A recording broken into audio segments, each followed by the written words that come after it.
Well, friends, good morning.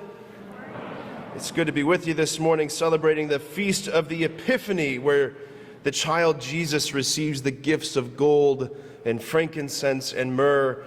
Or if you were my little brother growing up, you thought it was the golden Frankenstein hammer that Jesus received for Christmas. So here we are. So here's where I want to start. I've been to the Holy Land twice in my life. Since I've been a priest, first time was in 2017, the second time was in 2023. It was an absolutely incredible trip both times. But just curious, who's been to the Holy Land? Anybody? A few of us? Okay, cool. There's more than I expected. All right. It's probably not a good time to go now, but if you can get back there at some point, it would be an amazing, amazing thing to do. They say it's the fifth gospel. That you've got Matthew, Mark, Luke, and John, the four Gospels. These are like the 2D book Gospels. Then the Holy Land itself, the land itself, is the 3D book. It's where the whole thing pops to 3 dimensions, and you can see and feel and touch and smell the territory. It's just incredible. So the first time I went, 2017, was with a group of priests, and you fly Cleveland to Newark to Tel Aviv. You've been awake for like 36 hours, and so our tour guide, very cleverly, very first stop we made was to a gift shop run by his family. So we are deliriously tired, pockets full of cash, and here we are, priests ready to buy everything in Bethlehem. So that's what we did. The second stop was the Basilica of the Nativity in Bethlehem. It was absolutely incredible. It's built over the site where Christ was born. It's a Crusader church dating back to the 11th, 12th century. Now, before that, when I was in the seminary, I lived in Rome for 5 months, and I got to travel all throughout Europe and got to see some amazingly beautiful basilicas, cathedrals. St. Peter's Basilica was my home parish for 5 months, and so I've seen some amazingly impressive, huge churches, significant churches, and all these churches, a lot of them have these massive doors to get into the church. Think of St. Peter's Basilica. These massive doors are the doors of the Duomo in Florence, designed by Michelangelo. Maybe you saw Pope Francis opening the Jubilee door for the year 2025, this massive door. So imagine my surprise, 2017, coming to the Basilica of the Nativity, and the doorway to get into this church, it's not massive. In fact, it's shockingly small, so small that only one person can go through it at a time. And it's not the size of a normal person. It's built so that like a child can fit through it, but a normal human being, a grown-up, you have to stoop down and kind of crawl your way on through. Now, they did that for practical purposes, certainly. It was to kind of prevent the enemies of Christianity from storming in, riding in on horseback, but the deeper reason was something more significant. Like any person who wishes to come to that place to encounter where Christ was born, the only way into that place is through the way of humility. It's by stooping, by bending, by lowering oneself. Proud hearts, puffed up hearts, self-sufficient hearts, self-assured souls, you're not going to fit through. You're not going to be able to meet the Christ child who went so low in his incarnation. This is the lesson that we learn, friends, from the Magi in this incredible Feast of the Epiphany. These Magi, these wise men, these learned men, these intellectual men, these lofty men who, to their great credit, they didn't lift themselves up. They didn't puff up their chest and think, what, a king born in Bethlehem? No, I don't think so. No, with incredible humility and with an absurd obedience, they follow this star, this sign in the heavens.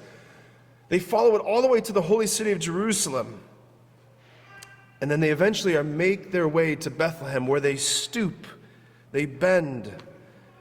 Right? They come to Jerusalem with their eyes lifted up, and then they come to Bethlehem, and they finally have to look down.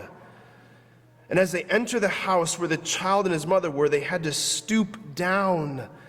And looking down, they beheld him, right? The wisdom behind all of their wisdom. They beheld him who is the mind behind all of their learning. That's who they saw, the great strength of the ages, wrapped in flesh and frailty, swaddled and lying in straw.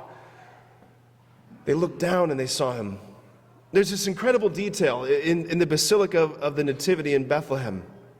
And once you make your way into the church, and you kind of follow your way along to the right side of the church, and you make your way down these steps into the grotto, because the church is built over the cave. You come down these steps and you file into this crowded room, and you look to the one side, and it looks like there's like a fireplace down there. It's not a fireplace, it's not a hearth. It's a marble shrine that's built directly over the cave rocky surface where Christ was born. And you look down on the ground, and there's this brilliant, shining silver star with this hole cut in the center, and you can venerate the ground. You can, one person at a time, you can reach your hand through the hole to touch the ground. And surrounding the star, there's this inscription that says, Hic de Virgine Maria, Jesus Christus natus est.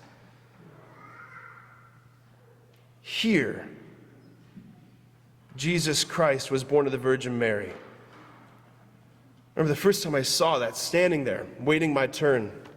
It's like shivers went down my spine. And the thought that I said out loud was, the star is on the ground. The star is on the ground.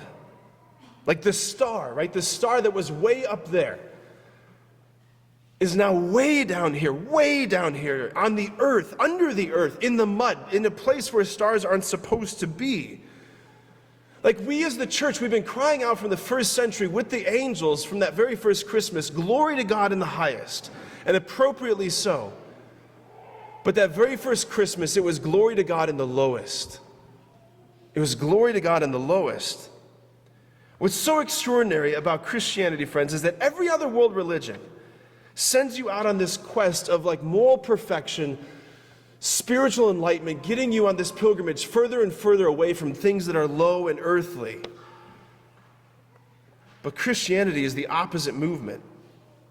Christianity is the movement of the heavens falling to the earth. It's the movement where the star falls to the earth and turns the earth into the heavens. The pilgrimage of Christianity is the pilgrimage of God coming to our humanity, God coming to earth.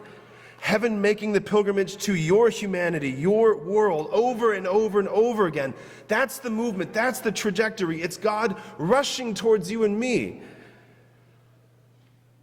That's the stunning wonder at the heart of Christianity, that the star is on the ground.